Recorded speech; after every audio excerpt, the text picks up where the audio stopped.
So if you are one of those women that have walked into your doctor's office and you have been told that it's in your head, that you need an antidepressant, that there's genetic, that they don't know what it is, and they don't have any answers, you're a whiner, you keep coming back with more symptoms, today's the day I free you from that. Because this is what's going on when you leave and the man comes in, he's told completely different opinion. It's horrific. We have been grossly left behind. And the reason that I'm so mad about this is because I've sat with these women in the trenches, and they are mothers, they are grandmothers, they are community members, and they are suffering, and our healthcare system is sitting there with their arms crossed, not listening to us. When we look at the research right now for women, it's despicable. Like, I'm going to tell you a statistic that nobody talks about, that I think we all should be talking about. If you are a cycling woman, did you know that your cholesterol goes up in the front half of your cycle and it goes down in the back half of your cycle? And so you walk into your doctor's office and they draw blood and they're like, your cholesterol is high. You might need to look out for that. Did they ever ask you what part of your cycle you were in? Did you know that if you have a traumatic event and your estrogen is low, estrogen is neuroprotective. So if the trauma happens and you don't have estrogen to protect your brain, then that particular trauma is going to stick on your brain and in your body in a deeper way because you didn't have estrogen to be able to protect you. Anybody who's in a deep therapy over trauma, have you ever been told that? This is where we are dropping the ball in healthcare for women. And thank God it's changing. And to you guys, I just want to say, one of the things that was the most exciting for me about Fast Like a Girl is how you all just took it and you shared it and you talked about it. It's like my dream with Fast Like a Girl was we were going to crack open a cultural conversation, and we have.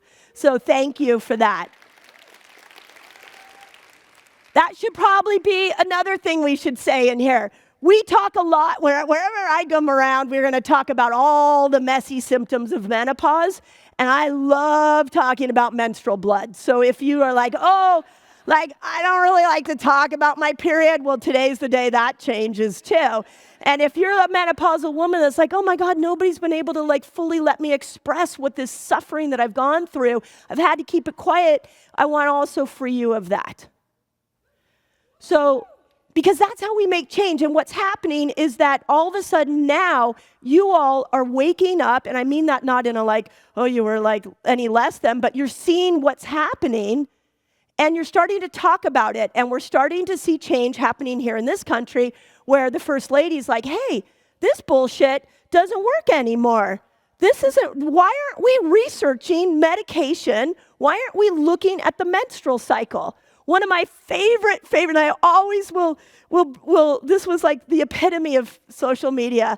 Last year, I went on the Mel Robbins podcast, and she loved the quote that I said about how postmenopausal women could time their fasts according to the moon cycle. And I said in the podcast, if you listen to the whole podcast, I said, it's a theory, and I think it's a really interesting one, because we have to look at how women and nature go together, and there's no coincidence that the moon cycle averages 29.5 days, and a woman's menstrual cycle averages 29 days.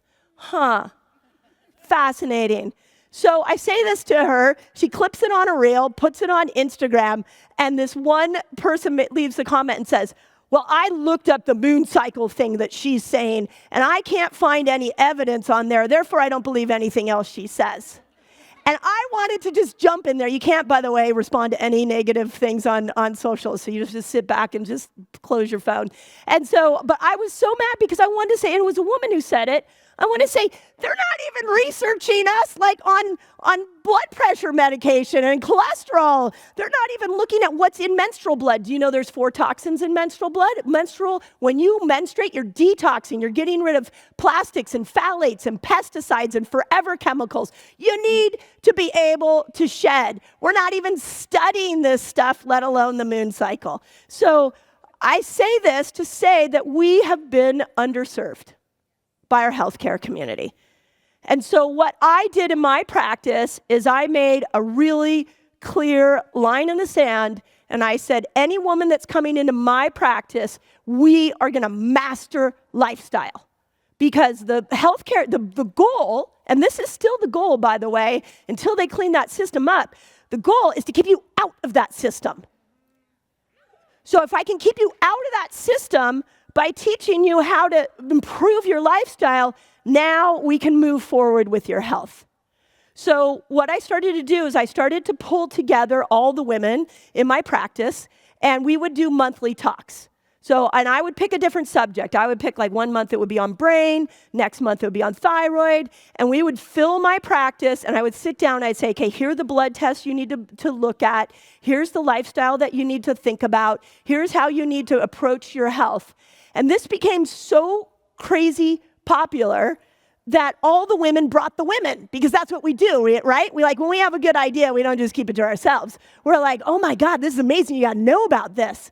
So it's created this flood into my practice. It got so big that we ended up having to rent a church. And we would, a couple times a year, rent this church, and I would hold these huge events, and all the women would bring the women. And one of the things that I realized in that is how thirsty women were for two things. They were thirsty to understand their bodies, and they were thirsty to figure out lifestyle.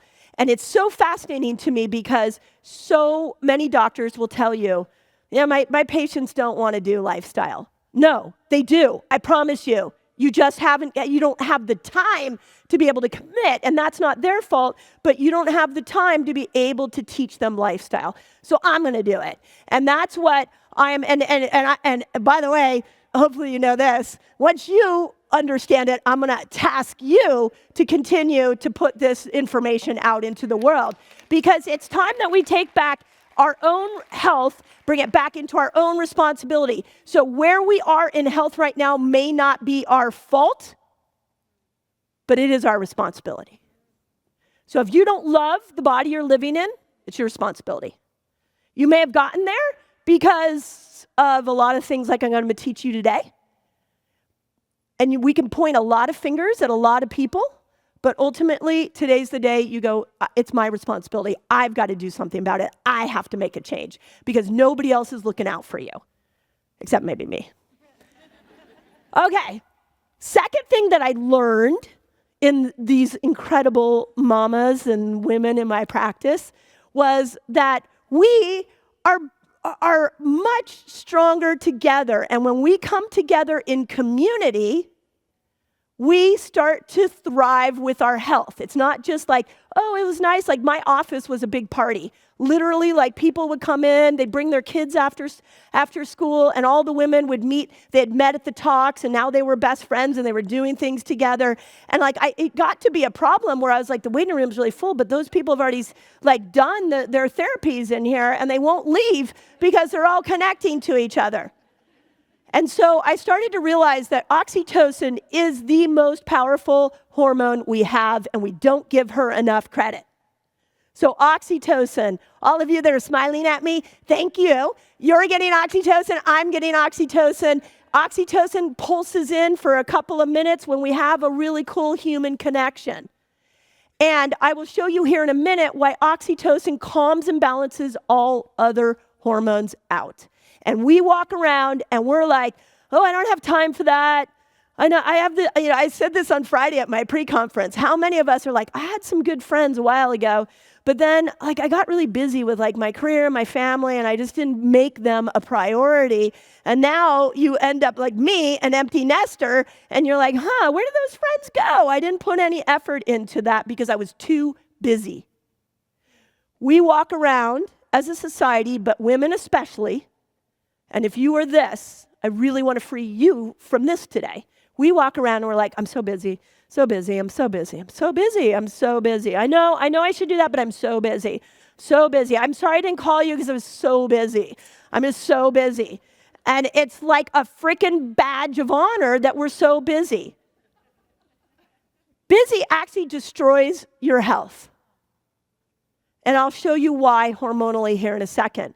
So if you're suffering with any part, and I'm going to walk you through a thought process today, But if you're suffering at all with your health and I heard this last night. I was at a dinner and this woman came up to me and she was like, I'm eating the right things. I'm fasting. I'm taking the right supplements. Like I'm doing all these things. And why am I not getting better? And it wasn't the place to inform her this, but what I wanted to say was like, who are you hanging out with? In your day, how many bouts of oxytocin are you getting? Are you stopping and calling a friend? Are you prioritizing laughter?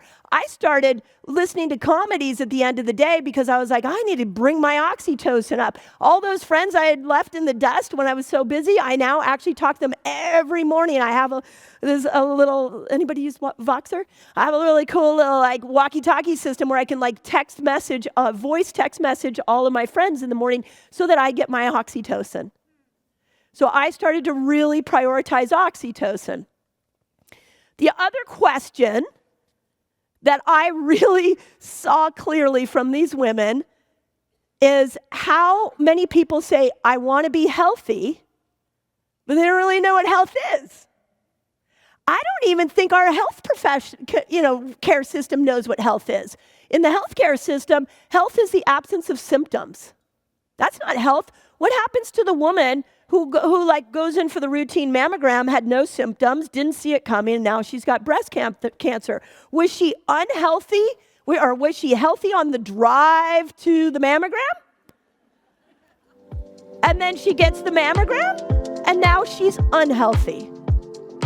No, you don't lose your health at the diagnosis. It was a process. It takes 7 years for cancer to build up in your body. It was a process that over time you got more dysregulated and more dysregulated and more dysregulated.